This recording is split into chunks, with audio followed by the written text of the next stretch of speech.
Menjelang masa penjajahan Belanda, ada sepasang kekasih yang tinggal di desa. Suratmo berangkat ke medan perang dalam rangka mengusir penjajah sebagai tugas negara dan meninggalkan istrinya yang sedang hamil besar.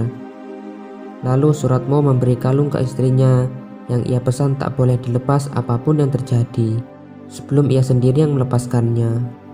Istrinya tersenyum dan mengatakan ia tak akan melepaskan kalung itu. Ia juga mengatakan akan selalu menunggu Suratmo untuk pulang.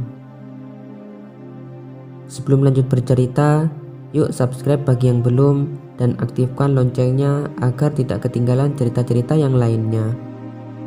Suratmo lalu berangkat untuk membela negara tercinta. Bertahun-tahun Suratmo meninggalkan istri hingga tugasnya selesai dan ia bisa kembali pulang. Ia senang sekali bisa bertemu kembali dengan istri yang ia cintai karena anaknya juga telah lahir. Mereka hidup berbahagia melewati hari-hari dengan penuh gembira. Tak lama kemudian, sahabatnya melihat tingkah laku aneh dari Suratmo yang selalu berbicara sendiri seolah-olah berbicara dengan istrinya. Lalu sahabat Suratmo mengatakan bahwa istrinya itu sebenarnya sudah meninggal.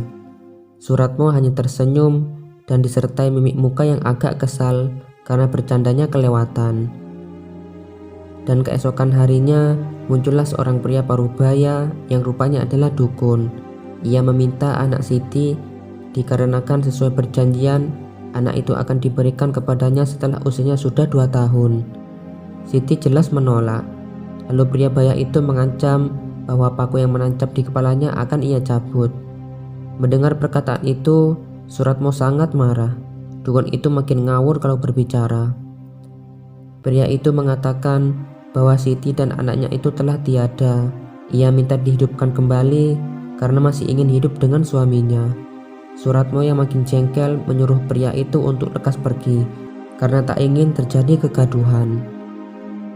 Hari pun berganti dan Suratmo merasa curiga. Setiap hari sudah tersedia makanan dan rumah selalu bersih. Padahal ia tahu Suratmo tak pernah melihat istrinya sibuk dengan keadaan rumahnya. Hingga suatu sore, ia jalan-jalan di belakang rumah.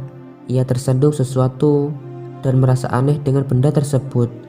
Benda itu semacam tengkorak kepala manusia. Lalu ia menggali dan mendapati kerangka manusia yang sedang menggendong bayi. Suratmo sangat terkejut manakala kerangka itu mengenakan kalung sama dengan yang ia kenakan kepada istrinya. Suratmo pun menangis menyadari orang yang hidup bersamanya selama ini rupanya adalah hantu. Anak dan istri rupanya sudah meninggal. Ternyata benar apa yang orang-orang bilang soal Siti istrinya itu.